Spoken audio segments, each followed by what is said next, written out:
శివకుమార్ గారు, డాక్టర్ శివకుమార్ గారు, TPCC spokesperson Shivakumar Lal గారు, నమస్తే. నమస్తే రవి గారు. నమస్తే అండి. ఏంటి సుప్రీంకోర్టు వ్యాఖ్యానించినటువంటి వ్యాఖ్యలపై మీరు కాంగ్రెస్ పార్టీ తరఫున ఏమైనా స్పందిస్తారా? ఈ ఉచితాలు ఇవ్వటం వాళ్ళని అంటే పరాన్న జీవులుగా తయారు చేస్తున్నారు, వాళ్ళు ఆ దేశాభివృద్ధిలో వాళ్ళని పాలు పంచుకునే విధంగా చేయట్లేదు. ఈ ఉచిత రేషన్ ఇవ్వటం లేకపోతే ఉచిత పథకాలు ఇచ్చి వాళ్ళని ఒక విధంగా చెప్పాలంటే సోమరపోతుల్లాగా వాళ్ళు పని చేసుకునే పరిస్థితి కూడా లేకుండా మాకు ఉచితంగా బియ్యం వస్తున్నాయి, ఉచితంగా ప్రభుత్వ పథకాలు వస్తున్నాయి కాబట్టి మనం చేయాల్సినటువంటి అవసరం లేదు అనే విధంగా తయారు చేస్తున్నారని చెప్పేసి సుప్రీంకోర్టు కొన్ని కీలకమైనటువంటి వ్యాఖ్యలు చేసింది. దానిపై ఎలా స్పందిస్తారు? రవి గారు, మీ వాయిస్ బిల్కుల్ లో ఉంది, కరెక్ట్ గా క్లియర్ లేదు. కానీ రవికిరణ్ గారు మాట్లాడిన దాన్ని బట్టి నేను చెప్తాను. రతనతా టీవీ ప్రేక్షకులకు, మీకు ప్యానల్ ఉన్న వారికి నమస్కారం. కానీ ఈ రోజు ఏ పార్టీ అయినా సరే సకల శాస్త్రాలు దొంగ గుణాలు అనేది ఒక సామెతగా ఉంది. ఆ సామెత లాగానే అందరు కూడా చెప్పడం మటుకు నీతులు చెప్తున్నారు, చేసేది అందరు.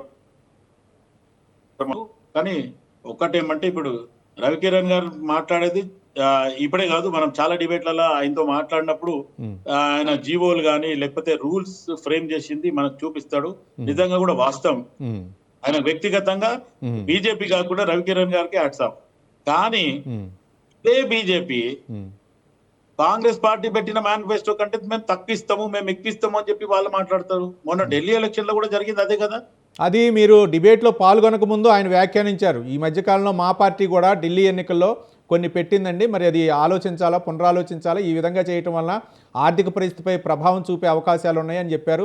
అంతకుముందు గ్యాస్ సబ్సిడీ వదులుకోవాలని ప్రధానమంత్రి నరేంద్ర మోదీ పిలుపునిచ్చినటువంటి ఆ పిలుపు మేరకు దాదాపు 4 కోట్ల ప్రజలు కూడా సబ్సిడీ వదులుకున్నారు అని ఇలాంటివి కూడా ఆయన ఉదాహరించారు.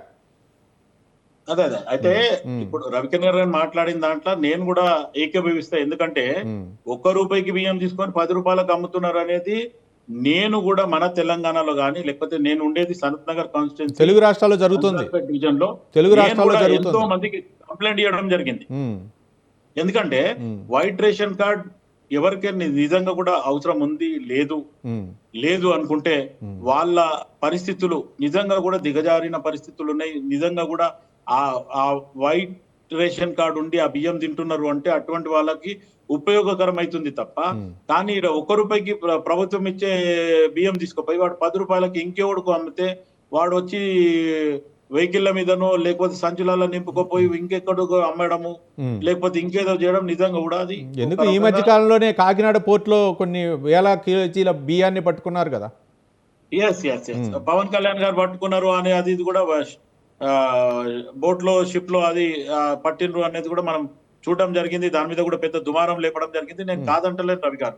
ఒకటేమంటే నన్ను అడిగితే ఏ పార్టీ ఉండని, BJP, Congress, TDP, TRS, YCP, ఇంకేదని ఉండని, ఈ ఉచితాలు అనేది ప్రజలని మభ్య పెట్టడం గాని లేకపోతే సోమరిపోతులను చేయడమే దీని ముఖ్య ఉద్దేశం.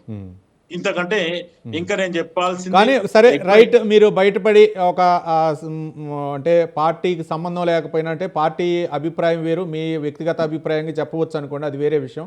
వ్యక్తిగత అభిప్రాయంగా చెప్తున్నారు అనుకోండి. కానీ గెలిపే ప్రధాన ధ్యేయంగా ఈరోజు పార్టీలన్నీ కూడా మేము ఉచితాలు ఇవ్వము అనేది ఏమైనా ప్రకటించగలరా?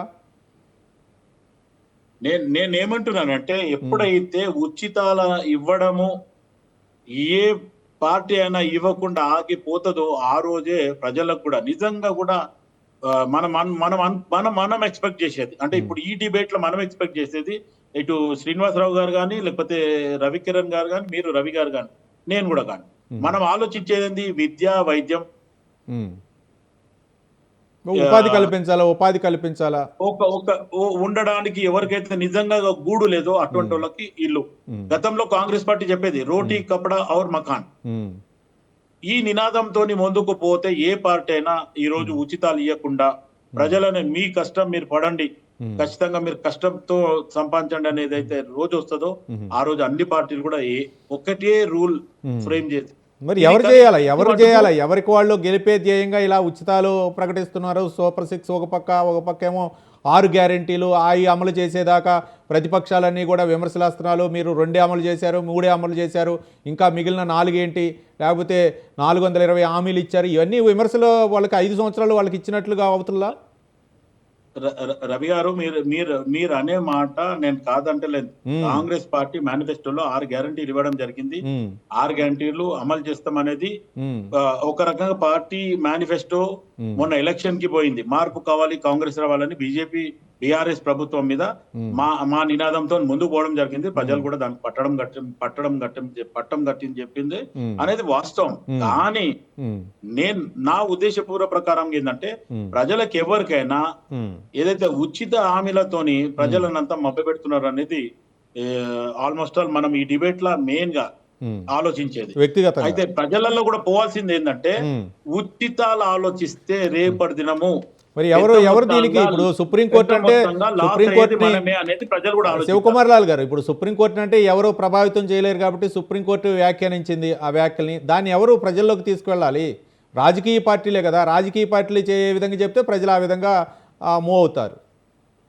నేను ఏమంటున్నానంటే, రాజకీయ పార్టీలకే ఇది అనేది ఒక రకంగా పార్లమెంట్ లో ఒక చట్టం తీసుకురావాలి. ఏదంటే పార్టీ ఫిరాయింపుల చట్టం మీద ఎట్లయితే ఒక చట్టం ఉందో దాన్ని ఇంకా కట్టుదిట్టం చేయాలనేది నేను గత డిబేట్ లోనే మన దగ్గరనే అనుకుంటా బహుశా నేను చెప్పింది. ఎవరైతే పార్టీ ఫిరాయింపులు చేస్తే వాళ్ళకి నెక్స్ట్ ఒక 2 టర్మ్స్ అంటే 10 years వరకు వాళ్ళకి పోటీ చేసే ఎవరు చేస్తున్నారు శివకుమార్ లాల్ గారు? ఒకళ్ళు మీ పార్టీ వాళ్ళు 10 మందిని లాగితే తర్వాత వచ్చినటువంటి అధికారంలోకి వచ్చిన పార్టీ 20 మందిని లాగుతుంది. ఇవన్నీ కూడా అది చెప్పడానికి ఆచరణయోగ్యం అయితే మాత్రం కాదు.